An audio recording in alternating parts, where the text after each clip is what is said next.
I'm currently heating up 2 different pots of milk. My intention is to make yogurt with these, so I need to bring them up to pasteurization temperature before letting them cool down. A full explanation of yogurt making can be seen in this other video I've previously made. The reason I'm doing 2 different pots is that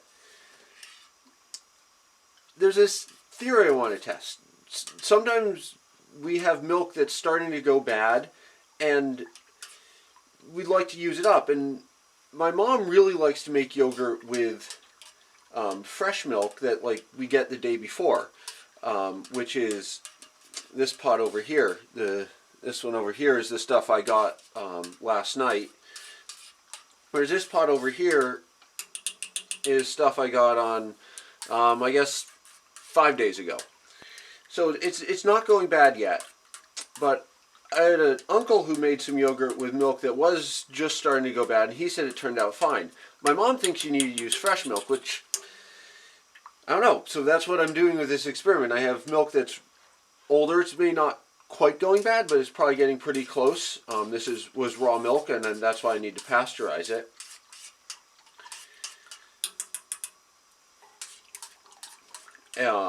And these are both kind of like what I'd call a part skim milk. We've skimmed some of the cream off of them, but not a completely skimmed milk.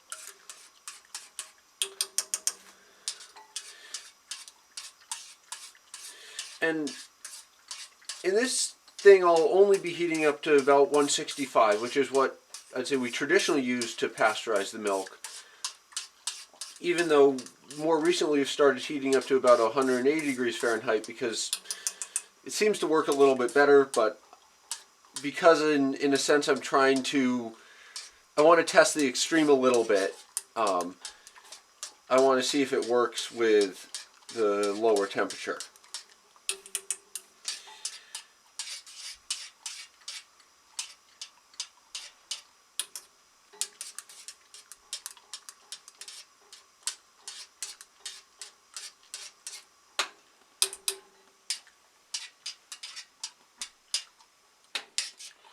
So I've got those both heated up, so now I'll let them cool down to about 113 is my goal. As this temperature is cooling down to close to where I want it, I got the yogurt starter out, clearing off the cream because that seems to go bad a little bit faster. I'm just putting a small little dollop in each of these as the starter. And the reason that we're pasteurizing is that the milk has bacteria in it and we're killing that off. And the reason that my mom wants to use newer milk is that has less time for the bacteria to grow, whereas older milk has more time for the bacteria to grow. And while I do have separate milk in this, and try to have some level of separation, I'm not. I'm using the same thermometer on each of them because I only have one thermometer, which it probably be better if I had separate ones so I wasn't cross-contaminating like this, but it's a relatively small amount. It's another experiment idea I have related to that.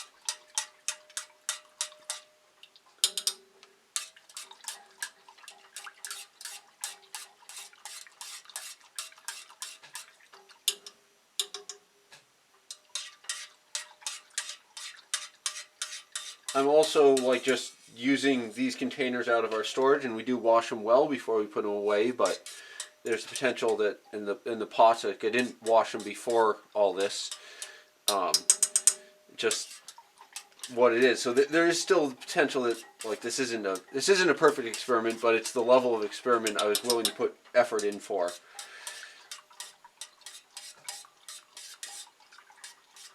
Okay, these are both reading right about 115, 114. I'm not concerned to have them exactly the same temperature because once they're in the cooler, they'll equalize.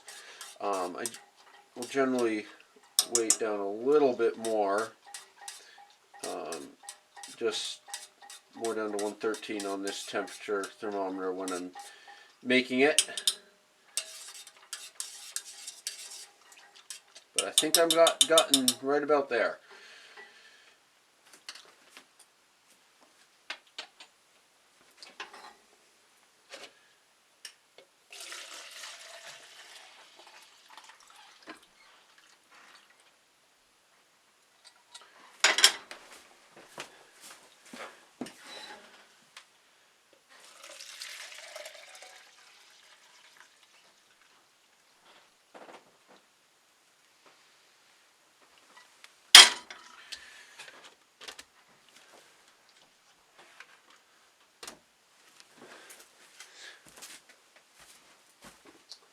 And then into the cooler for, I like to keep it in for at least 8 hours, sometimes even more.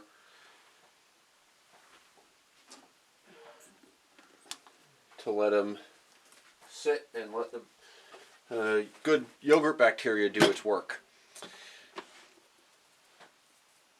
Now the next day, after a day in the cooler and a night in the fridge, I'm ready to see if these what happened to these yogurts. So let's start with the older stuff. Definitely a little bit not quite as solid as I like, but that's could well be as like it's just kind of drippy, stringy a little bit. This isn't what I like in a yogurt. And now with the new stuff, looks pretty much the same. It's maybe a little bit better. But I can't. It's very, very similar. My guess is that this is because I only heated up to like that 165 temperature, and whereas we've been finding if we heat it up to 180, we get better results.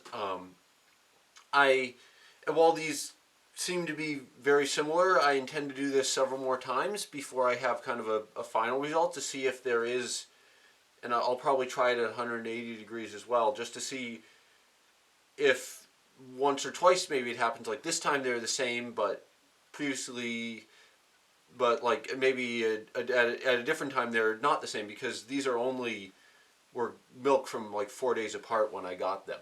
With this being the fourth batch of yogurt I've made, testing see if there's any difference between using old milk and new milk for making yogurt, I should have a pretty good idea, though not certainly fully complete idea, if there's any difference or not between using those two.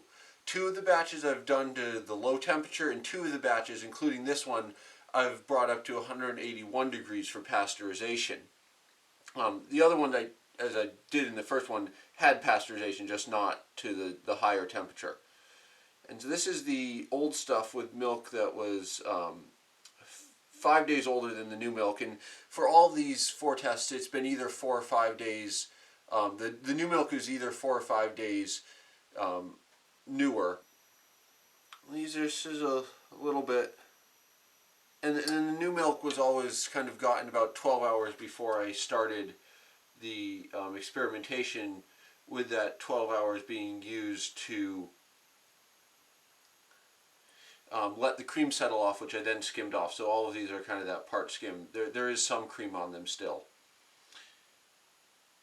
And yeah, both of these are looking about the same, reasonably solid, about what I like in yogurt, which is typical of why we've been heating them up to 181 degrees, is because it seems to make a better yogurt than just heating it up to the minimum pasteurization temperature. And while that kind of loose, a little bit stringer that I had in the first time I made yogurt and showed it, that isn't always what happens with heating up to the lower temperature. It does sometimes, so it's not unusual. And these look pretty much identical. So, and given that all of them have looked nearly identical, one of the tests, the old yogurt looked a little bit looser and the new yogurt looked a little bit firmer. And then the next test, it was the reverse, with the new yogurt looking a little bit looser and the old yogurt looking a little bit firmer. But 2 of them, including this, the 2 I've shown on camera, look as identical as I can tell between the yogurts. And so that's what I'm seeing with this, is it, as long as you're pasteurizing it, which you need to do, it doesn't matter whether you're using yogurt or milk that's a couple days or like nearly a week old, or you're using milk that we got the night before. So we can use our old milk up into yogurt, it seems.